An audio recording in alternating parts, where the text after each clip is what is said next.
Olá, seja muito bem-vindo mais uma vez na disciplina de Patologia Geral, professor Diógenes aqui. Agora a gente vai conversar no módulo 4 sobre o quê? Inflamação. Ok, gente? A inflamação ela é uma resposta natural e espontânea que a gente tem no nosso organismo, ok? Ela é essa resposta contra lesões, contra infecções ou qualquer outro tipo de estímulo nocivo que possa ocorrer, tá? Por exemplo, germes, substâncias químicas, aumento e diminuição abrupta de temperatura, ok? Então, ela é esse tipo de resposta a estímulos, como eu estou conversando aqui, falando e dando exemplos, que são o quê? Específicos, ok? O que vai ocorrer em um processo inflamatório? Vai ocorrer, digamos assim, alterações no fluxo sanguíneo. Com isso, eu vou ter também, digamos assim, alterações na permeabilidade vascular. Eu tenho aí o recrutamento de uma série de células de defesa para tentar limpar o ambiente, principalmente de agentes agressores, e iniciar o que a gente chama de um processo de o quê, gente? De um processo de cura, ok? Como eu estou fazendo em cada módulo, eu estou te chamando a atenção aquilo que você tem que ler aí, estudar e principalmente aprofundar os teus estudos, ok? Quando a gente tem um processo inflamativo, eu tenho, digamos assim, esse processo de defesa que ele é essencial e simultaneamente vai acontecer um fator que é defensivo e reparador, tá? Embora que vital esse processo, ele também pode causar danos significativos ao teu corpo, ok? Dependendo da intensidade e da duração. Então, apesar do que a gente está conversando aqui, do que eu falei para você, que é um processo natural de proteção, mesmo assim, tá? Dependendo da forma, da maneira e da duração em que ele se instala, ele pode trazer repercussões extremamente abruptas, ok? Levando inclusive o indivíduo ao quê? A óbito, ok? Existe, tá? Alguns sinais que a gente chama de sinais o quê? Cardinais da inflamação, tá? Eles são classificados e conhecidos como sinais cardinais e eles são 5 sinais importantíssimos, que é o famoso rubor, calor, tumor, ok? Dor e perda de função. O rubor é a vermelhidão. Como a gente falou, a gente vai ter aí um aumento da permeabilidade vascular por digamos assim, meu Deus, fugiu a palavra,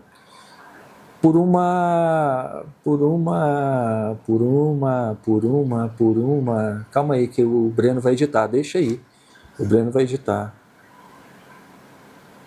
ele vai ter que editar.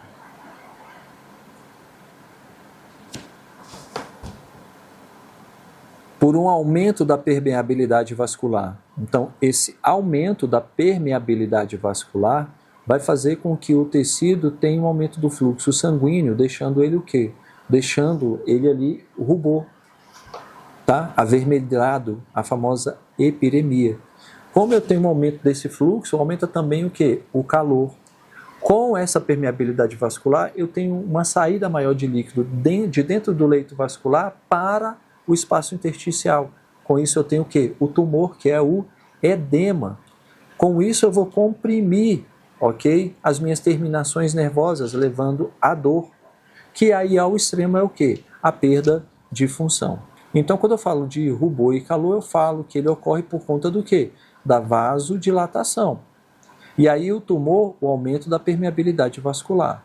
E a dor vai resultar por conta dessa pressão, mas a gente vai ver que o processo inflamatório também libera uma série, ok? De elementos químicos, de citocinas, tá? E aí eu tenho quem? A bradicinina. E aí ela vai auxiliar, ok? Na questão da aparição dessa dor, ok? Existem algumas fases que você vai ver aí no texto com relação à resposta inflamatória. Então, quando eu tenho uma reação inflamatória, eu tenho uma resposta. E a essas fases elas começam a fazer o quê? Se sobrepor com o tempo. Então eu tenho uma fase irritativa, ok? Então eu tenho local ali irritado vascularmente. Depois eu tenho uma fase exudativa, que aí eu tenho ali o tumor, não é isso? A liberação de líquido. E eu tenho um processo depois que culmina na fase de resolução e reparação, tá?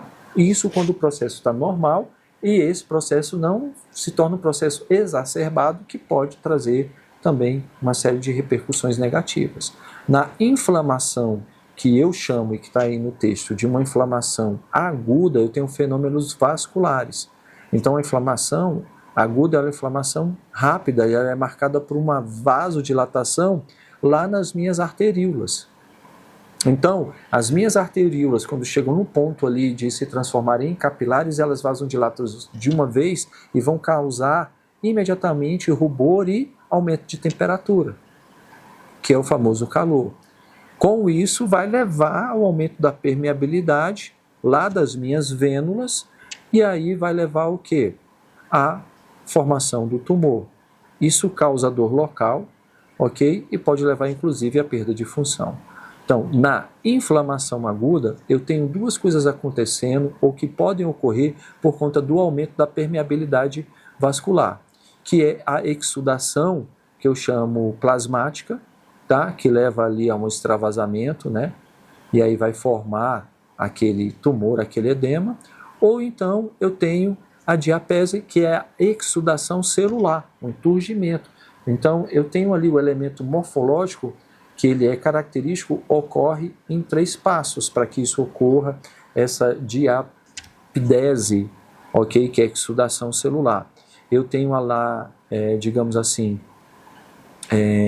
uma série de eventos físicos, uma série de eventos químicos e uma série de eventos biológicos com a liberação, por exemplo, dos neutrófilos, tá? Que elas são as primeiras células que vão lá fazer o primeiro ataque, ok? Então, eu quero que vocês levem em consideração, quando for estudar sobre isso, a questão da adesão, da migração e dos neutrófilos, para vocês compreenderem como o processo de diapese ele se instala. Está aí, precisa aprofundar nesse conteúdo e nesse estudo. Já no caso da inflamação crônica, ok? É uma inflamação que persiste e ela vai desencadear ali uma série de características que a gente precisa ficar atento. Então, eu quero que você faça um paralelo dentro desse seu estudo do que é uma inflamação aguda e do que é uma inflamação crônica, como se você fizesse fazendo um joguinho. Inflamação aguda versus inflamação crônica, tá? A inflamação crônica, você vai ver que ela apresenta algumas características, tá? Então, eu coloquei para você aí, por exemplo, a granulomatosa. A inflamação granulomatosa, ela vai ter o quê? Ela vai ter o número de macrófagos, que é uma célula que faz a função de ir lá capturar e destruir, ela tem uma fusão com células gigantes multinucleadas, ok? E aí vai me dar essa característica que é formação de o quê? De granulomas. Então, eu quero que você observe como é que a inflamação crônica, no passo a passo do que está descrito aí, chega nesse momento, ok? E eu tenho aí alguns tipos, que eu tenho aquela que está no epitélio, ok? E eu tenho algumas outras que frequentemente se associam a outras situações. Então, Jorge, o que você não explica? Não, eu estou dizendo aquilo que você tem que observar, ler e estudar. O vídeo aqui é mais para orientar o seu estudo do que uma aula em si, ok? Porque se fosse uma aula a gente teria aqui mais de 2 horas de conteúdo para estar falando. Então é para orientar a leitura do teu modo, tá joia? Então eu quero muito que vocês levem em consideração isso daí. Eu tenho alguns mecanismos importantes, ok? Que vão trabalhar, que são usados para tentar amenizar os sintomas da inflamação. AINES. O que significa isso? Está aí na apostila. Que mecanismo é esse? Como ele age? Como é que é o processo dele? Tá? De que maneira ele vai, digamos assim, entrar em um ciclo de oxigenálise para liberar algumas, né, toxinas que são importantes dentro desse processo. Quando ele é fisiológico, ele protege, mas quando ele é patológico, o que ocorre? O que acontece? Então eu preciso que você foque no estudo nessas características, ok? Eu tenho algumas questões que são relacionadas nesse mecanismo de ação, desses anti-inflamatórios que eu estou falando, aí ó, já entreguei.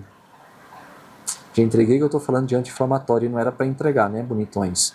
Então nessa fase é uma fase farmacológica, medicamentosa. Então eu quero que vocês fiquem atentos do que é, ok? Eu e minha língua, eu não me seguro. Então eu tenho anti-inflamatórios que trabalham do ponto de vista fisiológico, né?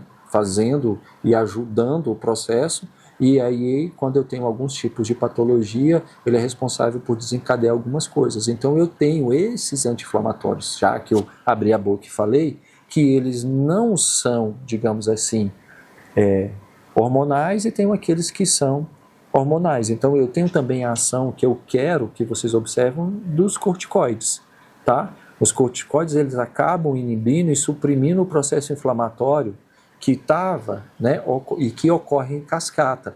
Que é uma coisa importante que eu não falei até aqui, mas que vocês precisam entender, é a cascata inflamatória, tá bom? Vocês precisam entender o desencadeamento dessa cascata. Essa cascata tem a ver lá em cima, no início do conteúdo. Joia? E aí eu vou ter, em cima da ação desses medicamentos, aqueles que não são seletivos e aqueles que são seletivos. Tá bom? Os que não são seletivos, eles têm características de ações específicas. Já os que são seletivos, eles inibem preferencialmente alguma coisa. Tá? E aí ele tem uma eficiência anti-inflamatória por caracterização do seu mecanismo de ação. Joia? E aí ele vai te ajudar nos meus, digamos assim, fenômenos de reparo. Tá? Então eu tenho que levar em consideração que o meu fenômeno de reparo, ele ocorre logo após a lesão. Ele já inicia logo após a lesão. E ele tem como característica o que a gente chama de cicatrização. Então, a cicatrização ela ocorre por liberação de fatores de crescimento. E aí vai coordenar a reestruturação tecidual. E eu preciso que você leia e entenda como isso ocorre, ok? É claro que existem fenômenos alternativos também, tá? Que vão produzir algumas ações diretas e indiretas, mas está aí na apostila para você ler, para você desvendar e principalmente para você fazer o quê? Para você aprofundar o estudo em cima do conteúdo que eu deixei aí para vocês, ok? A gente se vê no nosso 5º módulo. Obrigado pela atenção.